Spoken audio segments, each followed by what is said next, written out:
तो आज हम करेंगे इनकम मेथड, ठीक है। और इनकम मेथड में पहले कंसेप्ट सीख लेते हैं और उसके बाद करेंगे क्वेश्चंस, ठीक है। तो हेडिंग डाल लो आप साथ के साथ मेरे, इनकम मेथड।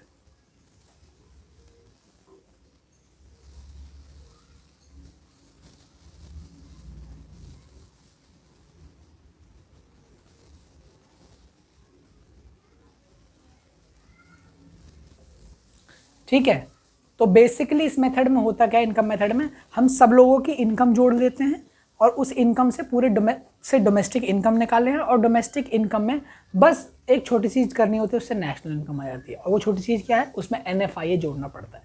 तो इतनी छोटी सी चीज़ करने के बाद हमें अब पता चल जाता है कि नेशनल इनकम क्या है, ठीक। यानी कि सबकी इनकम जोड़ के डोमेस्टिक इनकम, और फिर बाहर से जो इनकम आ रही है उसको मिला के क्या बन जाता है, नेशनल इनकम, ठीक है। तो साथ के साथ लिखो, तो जिसमें कैलकुलेट जो हम करते हैं ना वो लिखते हैं NDPFC, इसमें जो हम कैलकुलेट करते हैं। और इसको क्या कहते हैं प्यार से, डोमेस्टिक इनकम, ठीक है। इसको क्या कहते हैं, डोमेस्टिक इनकम। तो सबसे पहले 3 चीजें होती हैं इसमें। एक तो हम निकालते हैं कॉम्पनसेशन ऑफ एम्प्लॉयज। क्या निकालते हैं, हाँ, यानी कि जो भी हम एम्प्लॉयज को दे रहे हैं, ठीक है, चाहे वेजेस हो गए, चाहे सैलरी हो गया, ठीक है, चाहे कोई PF स्कीम में कोई पैसा डाल रहे हैं, ठीक है। तो जो भी कंट्रीब्यूशन हम एम्प्लॉय को कर रहे हैं, जो भी हम उसको कॉम्पनसेट कर रहे हैं, ठीक है, उस सारी कॉम्पनसेशन को क्या कहते हैं, उसे कहते हैं कॉम्पनसेशन ऑफ एम्प्लॉयज, ठीक है। तो इसके अंदर मैं लिखवा दूंगा यहाँ पे लास्ट में कि क्या क्या आता है कॉम्पनसेशन ऑफ एम्प्लॉयज में। उसके बाद मैं जोड़ देता हूँ ऑपरेटिंग सरप्लस। क्या जोड़ देता हूँ,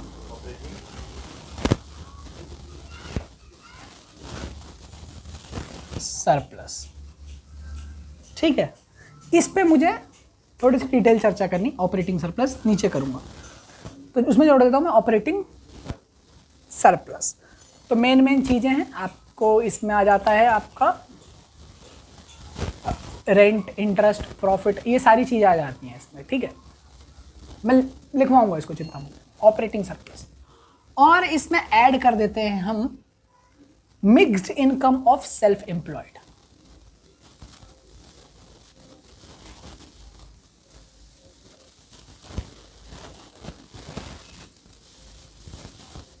mixed income of self employed, ठीक है। तो कुछ लोग ऐसे लोग होते हैं, ठीक है, फोकस करना जरा। कुछ लोग ऐसे लोग होते हैं जहां पे उनकी इनकम कैलकुलेट करना थोड़ा सा मुश्किल है, कि रेंट है, कि इंटरेस्ट है, कि सैलरी में कमा रहे हैं, ठीक है, कि वेजेस में कमा रहे हैं। तो वो इस तरीके से कंबाइंड होता है कि उसको सेपरेट करना मुश्किल होता है, ठीक है। इसीलिए उसको कहते हैं मिक्स्ड इनकम। और वो सेल्फ एम्प्लॉयड है। सेल्फ एम्प्लॉयड मतलब जो खुद से काम करते हैं, जैसे लॉयर्स वगैरह हो गए या डॉक्टर हो गया, ठीक है, ये सेल्फ एम्प्लॉयड है, ठीक है, अपना क्लिनिक खोल के बैठे हैं ये, ठीक है। तो इसमें कितना कंपोनेंट का प्रॉफिट है, कितनी इनकी सैलरी का होगा, ये थोड़ा सा फाइंड आउट करना डिफिकल्ट होता है, ठीक है। कंपोनेंट निकालना थोड़ा सा डिफिकल्ट होता है कि कितना पोर्शन सैलरी का होगा, कितना पोर्शन किसी प्रॉफिट का होगा, ठीक है, ये सब, या कितना पोर्शन इंटरेस्ट का होगा, ये सब फाइंड आउट करना थोड़ा सा डिफिकल्ट है, ठीक है। तो यहाँ पे इनकम सेपरेट नहीं कर सकते हम, अलग अलग उसको, इसलिए इसको कहते हैं मिक्स्ड इनकम, ठीक है। और ये होती किसकी, बेसिकली सेल्फ एम्प्लॉयड की, ठीक है। जैसे कि कोई भी प्रोफेशनल्स हो गए, डॉक्टर हो गए, लॉयर्स हो गए, तो ये सब क्या हो गए, सेल्फ एम्प्लॉयड हो गए, ठीक है। तो compensation of employees, operating surplus plus mixed income of self employed, ठीक है। अभी समझ में आएगा जब इसको मैं और डिटेल में समझाऊंगा ना, मतलब इनके अंदर जो चीज़ें आती हैं तो आपको और अच्छे से समझ में आएगा, ठीक है।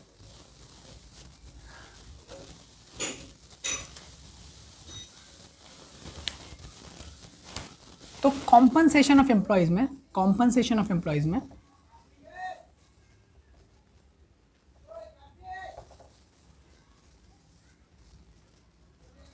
आता है वेजेस एंड सैलरीज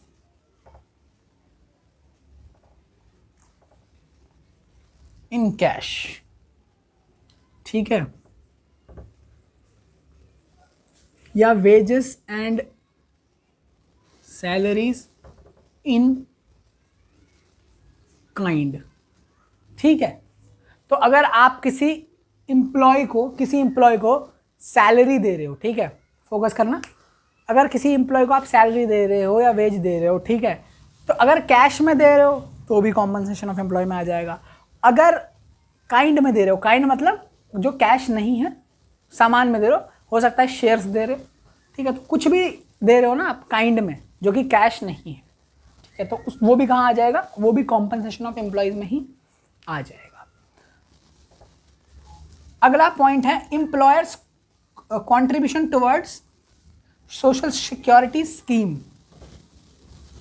ठीक है, यानी कि मालिक अपनी तरफ से कोई पैसा सोशल सिक्योरिटी स्कीम में डाल रहा है तो वो भी कहाँ आ जाएगा, इसी में आ जाएगा। जैसे पीएफ वगैरह में है ना, पीएफ में क्या होता है, कुछ पोर्शन एम्प्लॉय पैसा डालता है और कुछ पोर्शन एम्प्लॉयर डालता है, ठीक है, यानी कि कुछ पोर्शन आपकी तरफ से मालिक डालेगा आपके पीएफ अकाउंट में पैसे जमा करने के लिए, ठीक है, तो जो वो एम्प्लॉयर का कॉन्ट्रीब्यूशन होता है ना टू सोशल सिक्योरिटी स्कीम, जैसे पीएफ वगैरह हो गए, तो ये भी कहाँ आता है, ईपीएफ, कॉम्पनसेशन ऑफ एम्प्लॉयज में, यानी कि जो भी एम्प्लॉय को मिल रहा है वो किस में आ जाएगा, कॉम्पनसेशन ऑफ एम्प्लॉयज में आ जाएगा। दूसरी बात क्या है, हमारा ऑपरेटिंग सरप्लस, ठीक है, इस पे फोकस करना, ये बहुत इंपॉर्टेंट है, ठीक है। ऑपरेटिंग सरप्लस में क्या क्या आता है, ऑपरेटिंग सरप्लस में आता है पहले तो रेंट, क्या बोला मैंने,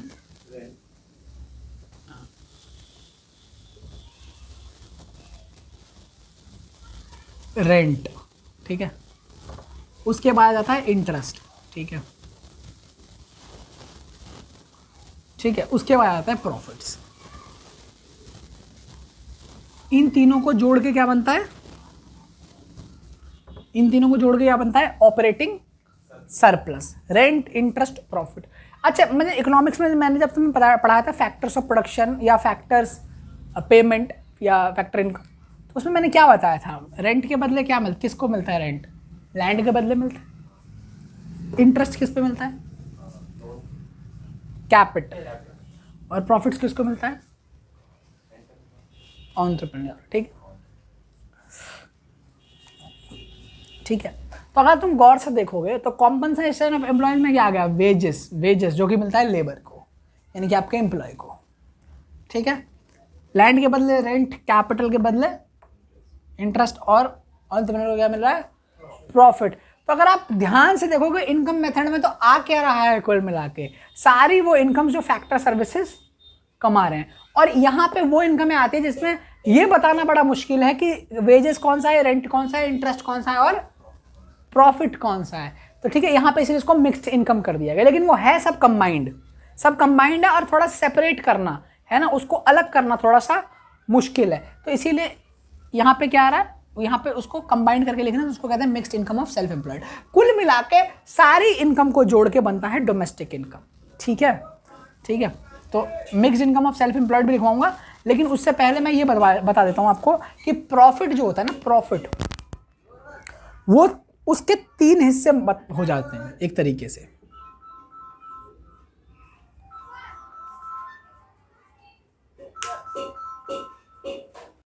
हाँ, तो मैं आपको बता रहा था कि प्रॉफिट के बेसिकली 3 हिस्से हो जाते हैं, ठीक है। एक, जब भी आप प्रॉफिट कमाओगे तो सरकार आ जाएगी, कहेगी लाओ पैसा दो, उसे आप प्यार से क्या कहते हैं, कॉर्पोरेट टैक्स, क्या कहते हैं आप, कॉर्पोरेट टैक्स, ठीक है, यानी कि आपका बिजनेस जब टैक्स बढ़ता है तो उसे कहते हैं कॉर्पोरेट टैक्स, और कभी कभी प्रॉफिट टैक्स भी बोल देते हैं, यानी कि प्रॉफिट कमाए उस पर टैक्स दे दो, और प्रॉफिट कमाने पे टैक्स तो भरना ही पड़ता है, ये तो नॉर्म है, ये तो नॉर्मल सी बात चली आ रही है, इसमें कोई नई बात तो है नहीं, ठीक है। उसके बाद डिविडेंड, डिविडेंड क्या होता है, कोई बता देगा क्या मुझे आप में से, बता सकते हो क्या डिविडेंड क्या होता है, बताओ, नहीं, आप बताओ डिविडेंड कितना होता है, मतलब क्या होता है, सॉरी कितना होता है, क्या होता है डिविडेंड, जो प्रॉफिट को बांटते हैं, करेक्ट, करेक्ट, बिल्कुल सही।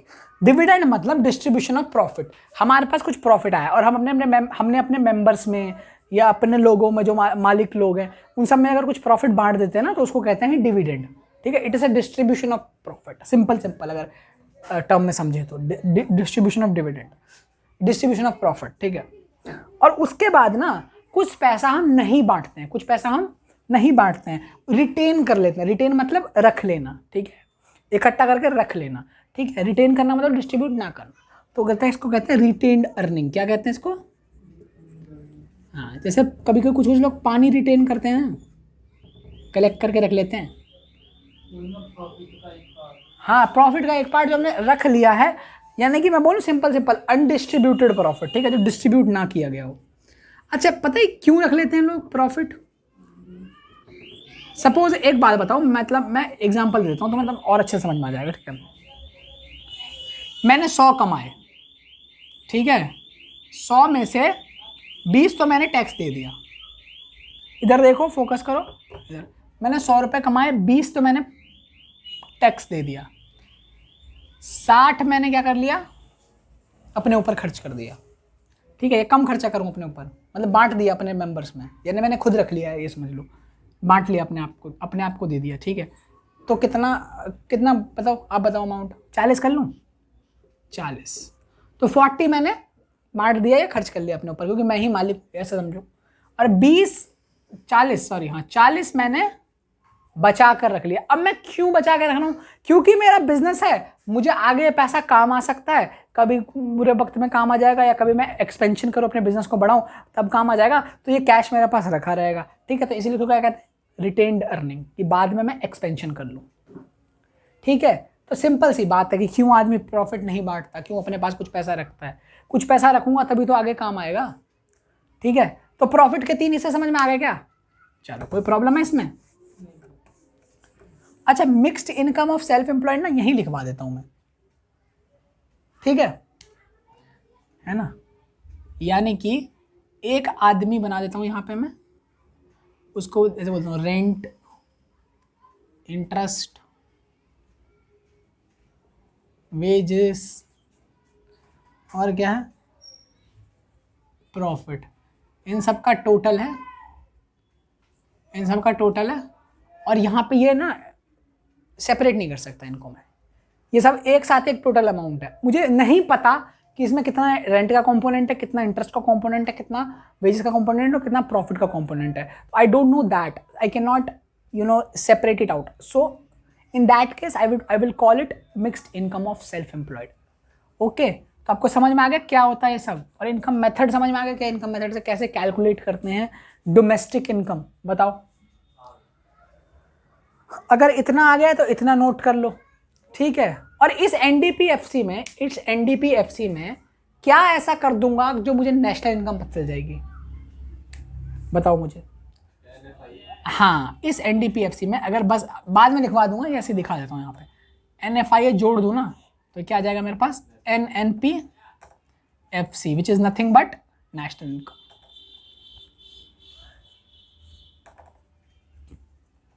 ठीक है। हाँ, तो ये अभी मत लिखो, मैं लिखवा दूंगा बाद में, लिखाई छोड़ देता क्या फर्क पड़ जाता, लेकिन ठीक है मैं लिखवा दूंगा अलग से। बट इतना समझ लेना, याद रखना, डोमेस्टिक इनकम में बस एनएफआई जोड़ने पे हमें नेशनल इनकम पता चल जाता है। तो आप ये नोट कर लो, उसके बाद फिर आगे बढ़ते हैं। चलो इस क्वेश्चन को करते हैं। हाँ, ये फोकस करो बोर्ड पे। पहला इन्फॉर्मेशन कहता है, अच्छा मुझे बताओ, जब इस इन्फॉर्मेशन को आप देखते हो, mixed income of self employed, old age pension, dividend, operating surplus, wages and salary, profits, employees contribution to social security scheme, NFIA, consumption of fix capital which means depreciation, indirect tax. जब ऐसी information आप देखते हो तो आपको क्या लगता है कि किस मेथड से नेशनल इनकम निकालने की बात हो रही होगी? इनकम मेथड्स, क्योंकि ये operating surplus, mixed income of self employed, old age pension, ये सब कहाँ जाता है? ये सब वहीं आ रहा है, सिंपल सी बात है, इनकम मेथड में। चलो मुझे बताओ कि फॉर्मूला क्या होता है एनडीपीएफसी का? हाँ, यानी कि डोमेस्टिक इनकम निकालने, compensation of employees plus operating surplus plus mixed income of self, ठीक है। कोई OS माइस COE OS और माइस MISC, ठीक है। कौन इतना झंझट पा लेगा। अच्छा बता दो मुझे कॉम्पनसेशन ऑफ एम्प्लॉयज में क्या क्या चीज़ें आती है, बताओ कृष्णा आप बताओ। कहाँ है वेजेस सैलरी, ये आएगा कॉम्पनसेशन ऑफ एम्प्लॉय में, तो COE लिख दूँ यहाँ पे। और बताओ ये आएगा COE में, ठीक है correct. Employees contribution, wages and salary COE, employees contribution to social security scheme COE। और बताओ भी COE में आ जाएगा। और कुछ नहीं है। ओल्ड एज पेंशन क्यों नहीं है ओल्ड एज पेंशन, सवाल तो ये भी बनता है ना। ओल्ड एज पेंशन हमारी ट्रांसफर इनकम है, correct, that is correct. Old age pension जो है हमारी ट्रांसफर इनकम है। और मैंने आपको जब इसका डिफरेंस बताया था उसका फैक्टर पेमेंट का और ट्रांसफर इनकम का, फैक्टर इनकम और ट्रांसफर इनकम का, तो मैंने आपको बताया था कि जब भी हम नेशनल इनकम कैलकुलेट करते हैं तो ट्रांसफर इनकम को एक्सक्लूड करते हैं या इंक्लूड नहीं करते हैं, ठीक है। तो ओल्ड एज पेंशन जो है वो फ्री में मिलती है, उसके लिए कोई काम तो किया नहीं होता, इसीलिए इसको नेशनल इनकम में इंक्लूड नहीं करेंगे। इसीलिए वो कंसेप्ट जो करवाए थे वो इंपॉर्टेंट थे शुरू वाले, ठीक है। कुछ नहीं आएगा इसमें, वेरी गुड। चलो तो मैं यहाँ पे कंपनसेशन एम्प्लॉयज़ में लिख जो दोनों जोड़ के लिख देता हूँ एक बार, ठीक है ना। तो COE में क्या क्या आ गया 500, मतलब आप पूरा पूरा लिखना, मैं यहाँ पर ऐसे ही लिख रहा हूँ 500 400, आप पूरा पूरा लिखना कि वेजेस एंड सैलरी और employers contribution to social security scheme. अब बताओ मुझे ऑपरेटिंग सरप्लस में क्या क्या आएगा। तो आपने कहा ये ऑपरेटिंग सरप्लस में ये आएगा, ऑपरेटिंग सरप्लस दे रखा है, क्या कितना अमाउंट है 900 रुपये का दे रखा है, ठीक है। तो 900 ये प्लस 900 ये बोला आपने, जो कि करेक्ट है। अच्छा मेरा सवाल ये है कि ऑपरेटिंग सरप्लस में तो प्रॉफिट भी आता है ना, आता है। और ये देखो प्रॉफिट यहाँ पे लिखा हुआ है 400 का, तो ये क्यों नहीं लिया हमने जी बताओ। तो बाकी चीजें लेते नहीं, आप बताओ। नहीं नहीं नहीं ये इंक्लूड आप बताओ। उसने बोल दिया तो यही सही है, हाँ। चलो बताओ बताओ, कोई बात नहीं, हाँ ठीक लगता है, चलो कोई बात नहीं। हाँ एक सेकंड बस, अगर ऑपरेटिंग सरप्लस आपको दे रखा है, ठीक है, अलग से, तो इसका मतलब है उसमें रेंट इंटरेस्ट प्रॉफिट पहले से आ रखा है। तो अगर प्रॉफिट कहीं एडिशनल इन्फॉर्मेशन में अलग से दे भी रखा होगा ना, तो इस बात से कोई फर्क नहीं पड़ता, इस प्रॉफिट को हम नहीं लेंगे, इस प्रॉफिट को हम नहीं लेंगे। ऑपरेटिंग सरप्लस में पहले से ही 900 दे रखा है। जी बताइए कहाँ पे 500 प्लस 50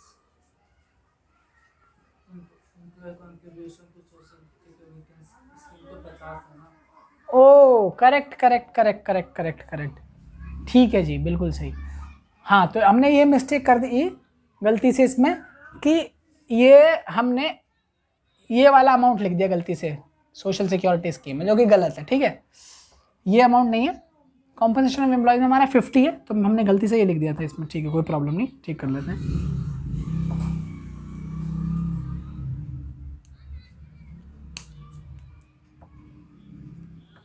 तो 550 है, करेक्ट हो गया ना, ठीक है। तो कॉम्पनसेशन ऑफ एम्प्लॉय हमारा 550 हो गया, क्यों 500 और प्लस 50, ठीक है। मैंने गलती से ये कर दिया था कि इस 50 की जगह 400 लिख दिया था ऊपर नीचे के चक्कर में, ठीक है कोई प्रॉब्लम नहीं, ठीक हो गया हमारा। उसके बाद mixed income of self employed, क्या ये क्वेश्चन में दे रखा है? Mixed income of self employed question में दे रखा है 200। तो जब सवाल में पहले से ही दे रखा है तो मैं क्यों टेंशन पा लूँ। इसके बाद मुझे कुछ देखने की जरूरत है? कुछ देखने की जरूरत नहीं है। मैंने इन सब का टोटल लगाया तो मेरा आंसर कितना आया 900 200 1100 1650, ये 1650 करोड़। ये सारी इंफॉर्मेशन किस में है? करोड़ में, ठीक है।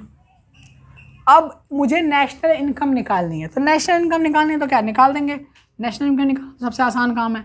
NDPFC में यानी कि डोमेस्टिक इनकम में आपको क्या जोड़ देना है, NFIA यानी कि बाहर से विदेशों से जो माल आया है, net factor income from abroad, तो इसको जब हम दोनों को जोड़ देते हैं तो हमारा क्या आता है NNPFC which is national income.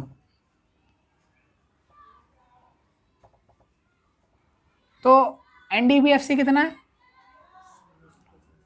1650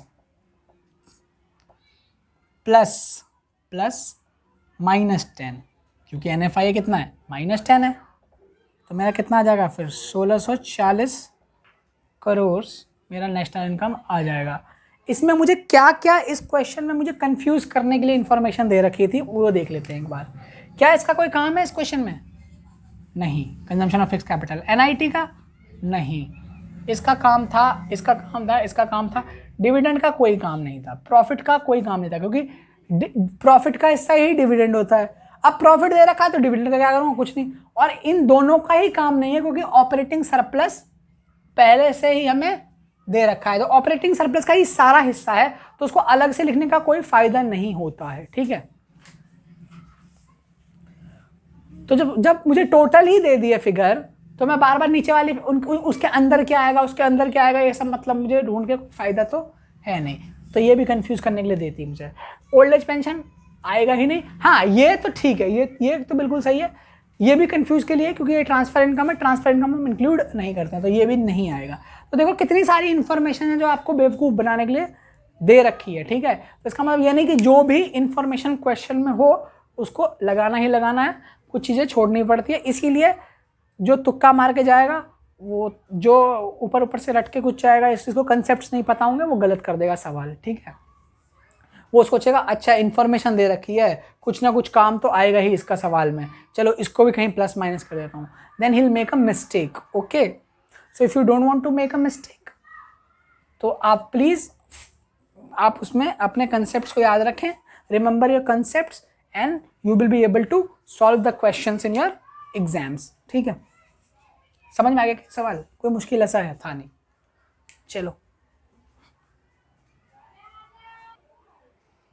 चलो आ जाओ, इंफॉर्मेशन पढ़ो मेरे साथ। Calculate the value of operating surplus. आपको क्या कैलकुलेट करना है? आपको ऑपरेटिंग सरप्लस कैलकुलेट करना है इस क्वेश्चन में। तो ऑपरेटिंग सरप्लस आपको पता है क्या होता है? वैसे ऑपरेटिंग सरप्लस का क्या क्या क्या क्या कंपोनेंट आता है मुझे बता दो एक बार फटाफट से। ऑपरेटिंग सरप्लस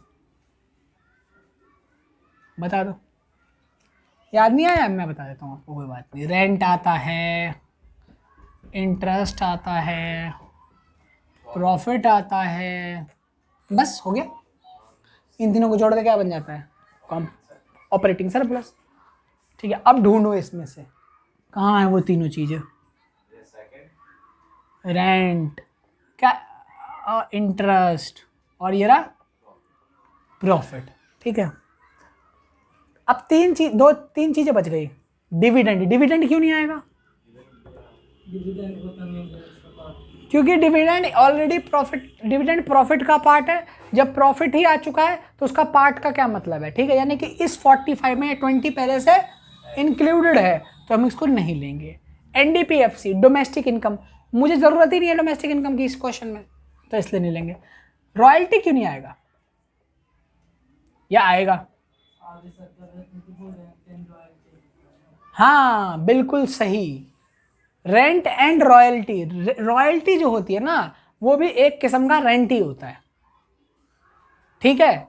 यानी कि जब आप कोई टेक्नोलॉजी किसी को बेचते हो, ठीक है, या कोई सामान बनाने का अधिकार देते हो, तो उसके बदले ना आपको वो हर साल कुछ ना कुछ देता है, या हर महीने कुछ देता है on the basis of your contract, ठीक है। और it depends on your contract की पेमेंट ऑब्लिगेशन कैसी होगी, या पेमेंट का मेथड क्या होगा, या पेमेंट का ड्यूरेशन क्या होगा, ठीक है, या परसेंटेज पे देगा, कुछ भी होगा, वो अलग बात है। लेकिन जो अमाउंट मिलता है ना, तो उसे रॉयल्टी कहते हैं, ठीक है। तो रॉयल्टी भी क्या है, एक तरीके से किराया ही है सामान को यूज़ करने का, है ना। यहाँ पर राइट को यूज़ करने का किराया क्या है? रॉयल्टी। तो वो भी रेंट में ही आता है, तो इसीलिए, और कहते भी हैं हम ऑपरेटिंग सरप्लस में क्या आता है? Rent and royalty. तो इसीलिए ये भी आएगा इसमें, ठीक है। तो देखो अब तो तुम चैम्प हो। अब सवाल में क्या कोई प्रॉब्लम है क्या? ऑपरेटिंग सरप्लस इक्वल टू, हमें चलना, रेंट रॉयल्टी प्लस क्या है, इंटरेस्ट प्लस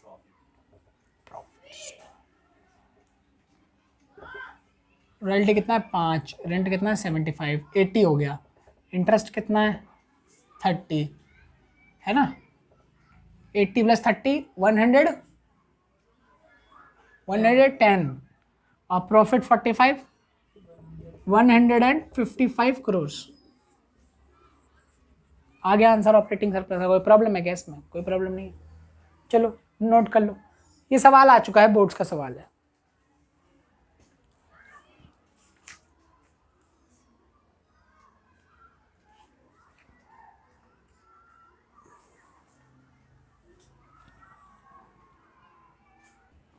अब आ जाओ मेरे साथ, इस को सॉल्व करते हैं, ठीक है।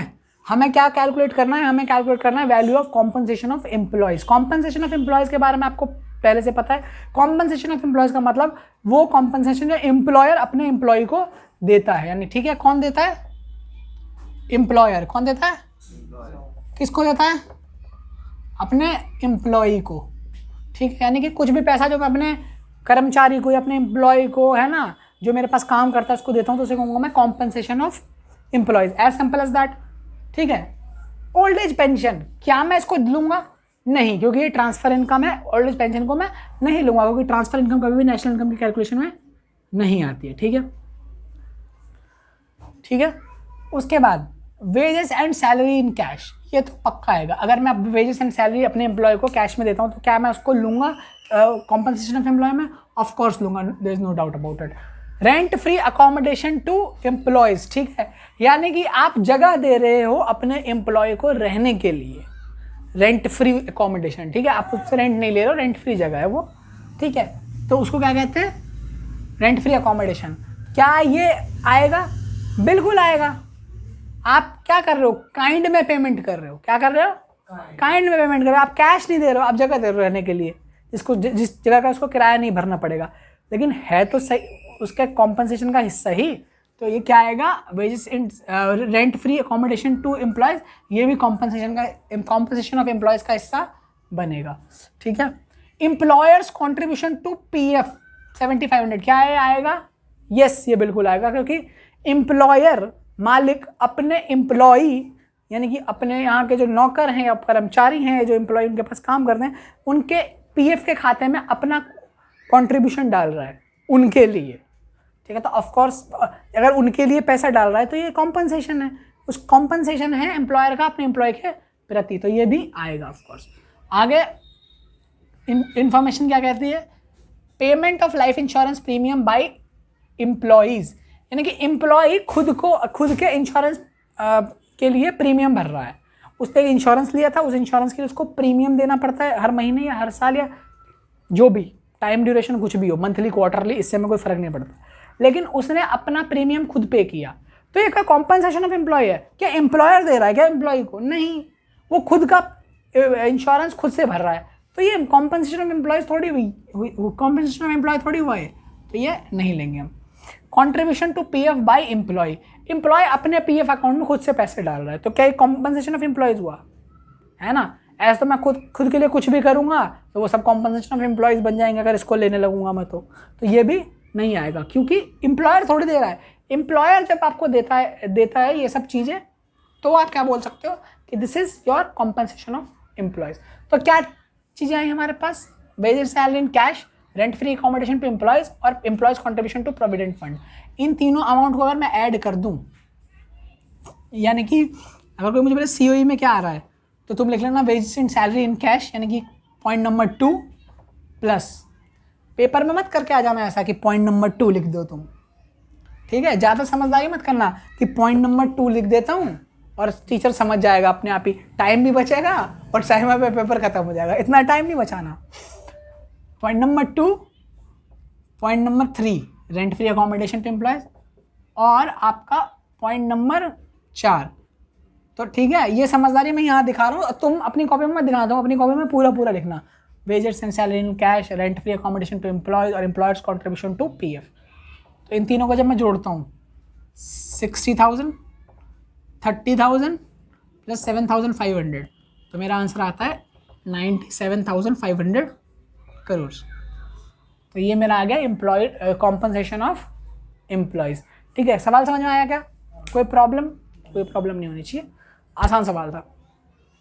चलो नोट कर लो सो।